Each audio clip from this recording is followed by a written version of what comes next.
Hey guys, what is up? I am Devil Driven. Today's going to be like a little bit of a rant slash just things I'd like to see changed.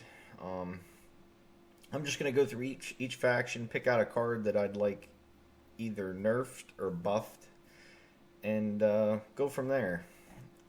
First, we're going to start off with the neutrals and the legendaries. First off, Renew. Renew's pretty much in every deck anymore. It's getting really old. If gold cards can't be damaged, you shouldn't be able to resurrect them either. I think so. I think that they should probably just change Renew to, resurrect a silver from every graveyard, either graveyard. If you look at the other spells, granted, you're looking at Ragnarok and Drought. They're getting currently right now 6 value if they last one turn. This is just getting. You're able to just. It's too good. You're able to pick from the litter. Yeah, every once in a while it's a dead card, but being just replaying Hallmars all the time and everything else. It's too repetitive. So silver card, you could still get some decent value out of it, I think. And would it see play? I don't know, but it would definitely see less play than what it currently sees. And I run it in every deck because I want Hallmar or Tibor, if possible. It's like it's just it's too good. Royal Decree is a little bit different because it just pulls a spell for you.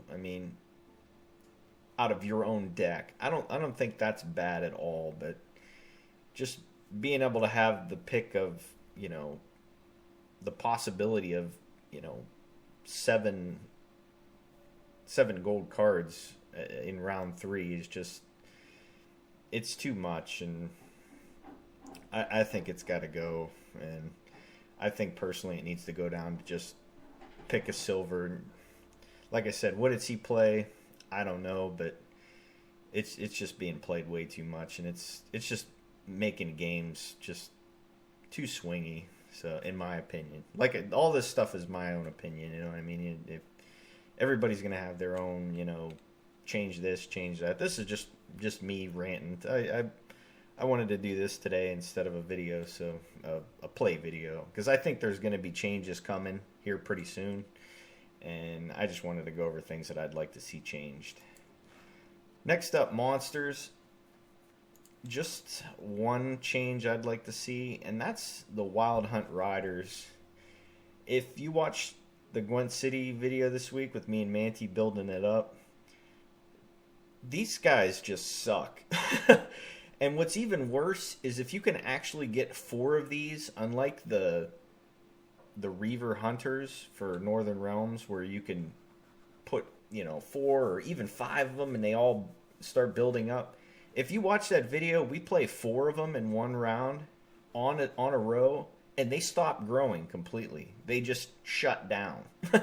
They're like, oh, there's an extra one. Well, we're gonna stop growing. That's like, it shouldn't be that way. They should continue to grow. And really, I like the idea of them staying on the board if you lose as kind of like a, big Siri, which is really cool. But when you're going up against weather, these things don't really do that much, especially if they rain or frost it. I don't know if it would be too overpowered, but I'd like to see them, if they get the trio, just make them weather resistant. Just make them to where no weather affects them. Once you get the trio made. Yeah, you could put the weather on beforehand, and this might, the one might be a 2 and a 4. But if you get that third one out, you're still carrying over, 10 strength of, carryover, which isn't that great, but compared to some of the other carryover mechanisms you got, like Earth Elemental and the Harpies and whatnot, and Ekimara. But, these guys, they just... If you watch that video, like, we pulled off the dream, we thought, and it was just like... They started losing strength in the weather because they weren't growing. I'm like... That shouldn't be. So I'd like to see him, if they get the trio going, to make them weather resistant. I think that would be awesome. You could play them in their own row, and they should be weather resistant. They're the wild hunt, man. I don't know, but the other cards in Northern or in Monsters, I think, are okay. Succubus is fine. I mean, it answers a big card. It punishes you for playing a big card. But yeah, now different from Succubus, Nilfgaard, Letho. Letho needs to go. Flat out. He negates Queen's guards. Just he makes cards disappear. And now with the other style of play of using him offensively for keeping, 160, 200. I seen one that was 220 strength in round 2. It's like that type of deck shouldn't exist. It's got to go. How would I change it? I thought of this idea. I don't know if anybody thinks it's a good idea or not. Make him 1 strength less than full test, and then make him damage the whole deck for 1. I don't know if that's too overpowered. Granted, you might not want to do that if you're playing against Warcry. There isn't really a Warcry deck out there, but to me it makes sense, and it kind of fits into the lore, because spoilers, if you don't want to know this, fast forward ahead about 15 seconds. The game's pretty old by now, but people still get mad when you hear spoilers, so spoilers, fast forward now. Letho kills full test. So why not just make him the full test killer, in his own right? Just, maybe make him 1 less strength, and anything that's make it go to where nothing can go below 1 strength. So if you do have 2 strength units in your hand, keep them going. Would that work? I don't know, but I'd rather see that than going up against a 220 strength gold unit staring me in the face. That's stupid. That's just stupid. But yeah, the way he's set up now, man, it's just, yeah, you can run D-Bomb, but you think of all the other things that D-Bomb doesn't, it's just doesn't do anything. I just think he's got to go in his current form. It's just, you can't do anything about it. You can, but it's just the way it's set up. I don't like it. It's just it's a solitary deck, and I don't really like that style of play where you're just trying to find these certain pieces, and if you got it, you got it. Granted, I don't think that deck's very successful, but it's just, I think it needs to go, and I don't know if that change would be good. You guys let me know what you think, but that's what I would do with it. And if it doesn't work, change it to something else. But in its current form, it's got to go. Northern Realms. Now, Northern Realms, they're in kind of a bad spot. If you checked out the statistics of the leaders and stuff, Hansult and Radovid have like a 41% win rate or something like that. It's really bad. The card I would change is Vernon Roach. I would make him go back to his old ability that was originally teased before open beta, where he could kill up to 3. Currently, he can only do it once. I think that if the board states correctly, he should be able to do whatever he wants. He should be able to hit 3 targets. If he can kill 3 people that are 3 or under, he should be able to do it. That's just my opinion. Because, you can't even get the trio out of it. And really, the trio isn't really that great. You just put another card in your deck. It's not like it's like a game ender or something. It's just something... It's it's a combo you should be able to achieve with this card. He's the leader of these guys, and if you're able to nuke 3 guys with them, you should be able to pull out the whole trio. That's what I would do with them. One other thing they need to change too is Dandelion being able to see your whole deck.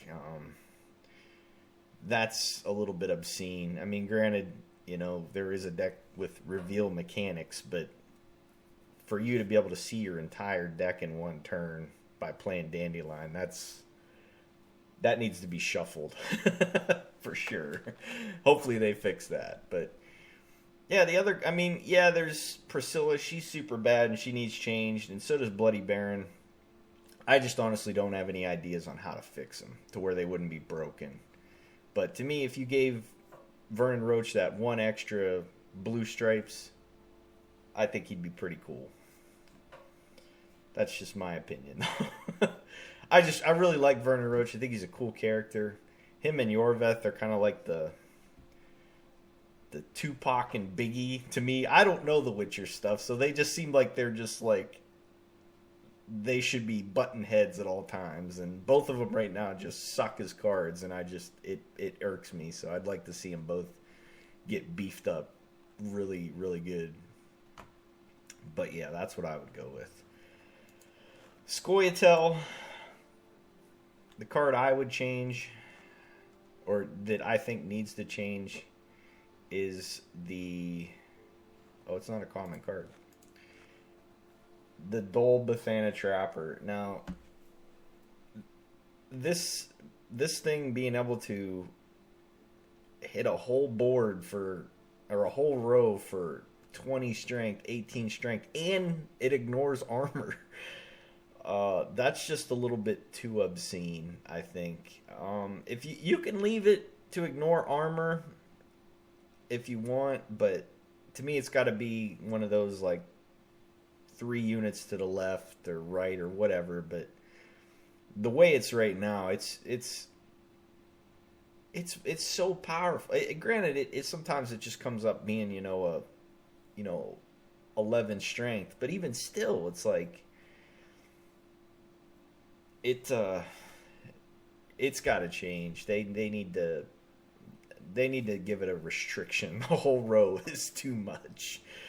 And I mean, there's cards that should punish you for row stacking, but not this hard. I mean, like it's just too much. It's even if you got 9, it's still 14. You know what I mean? That's fair. I mean, I think so. But it being sometimes 25 to, or higher, it's not fair. It's not fair at all, and it needs to come down a little bit. It's way too much. But yeah, there's other cards in Scoia'tael I'd like to see change, but to me this is the number one that needs to come down a little bit. And last but not least, our favorite faction, Skellige. And our buddies, the Bears. Now, I'm not going to take credit for this, but I've seen someone say this. I don't know who it was, but I thought it was a really cool idea. To knock the bear back down to 5 strength, okay? Let it attack the enemies, even the ones that spawn, but make it agile and make it to where whatever row it's in, that's the row it hits. So, in one of the Commander's Horn podcasts, when they were interviewing Rethus, he said that they made it this way because of consume monsters. So it couldn't get out of hand. Now, if you know you're playing against consume monsters, you could play this, in the ranged row. And that way when the Arakas spawn, it's going to hit them. Or, however you want to do it. But the way it does it now to hit everything once, it's too much. If a bear stays on the row for 8 cards, it just it's too much. It's way too much, and it ruins the spawned units. It makes everything hard on everybody. And if you get the dream and you get all 3 bears and you want to put them on all 3 rows, Merry Christmas, you did it. But it makes it gives it a little bit of a stipulation where you could still play around it. You might have to change your game plan on what you wanted to do, but at least you're not getting just chronically nuked by these bears. You know what I mean? It's too rough. That's how I would change it. I don't know. You guys, I think it's a great change. I think it would let you still get some value out of it, but it still lets your opponent somewhat play around this thing. You know what I mean? And it's like in 2, like you get 2 of these down on a row. Me and Manti had this in a game the other day. We were playing in ranked, and it just kills foglets. Like you could spawn foglets, and it doesn't even let them spawn. He was doing all the, Necker warriors and respawning them. We got 2 bears. He couldn't even get 30 strength on the board. I mean, because we just kept nuking everything that he spawned. And it's just like, it shouldn't be that way, man. It should be able to get some pings off, but being able to just nuke everything isn't fair. But those are the cards I'd like to see changed, and how I'd change them, I don't know. Like I said, I'm no developer. I'm no balancing master or anything like that. I'm only ranked 10. You know what I mean? I just see the other cards and how they work, and these cards just are way above the other cards that are the same, rarity or whatever. It's just, but I don't know. You let me know what you think in the comments. If there's a card you want to see changed, throw it down in the comments. Maybe I'll come up with something, or if you got an idea that's better than mine, I'd love to hear it, man. I like, I'll talk Gwent all day, man. It's one of my enjoyments. So, but like always, if you could hit the like or subscribe button, I greatly appreciate it. You guys are always great to me. The comments are all, people telling me that this is the highlight of their day and this and that. It's just like, man, it feels really good to know that I, make people happy. So thank you. You guys make me happy. I'll try and keep the content coming, and the fun deck names coming as well. But I'll talk to you guys next time.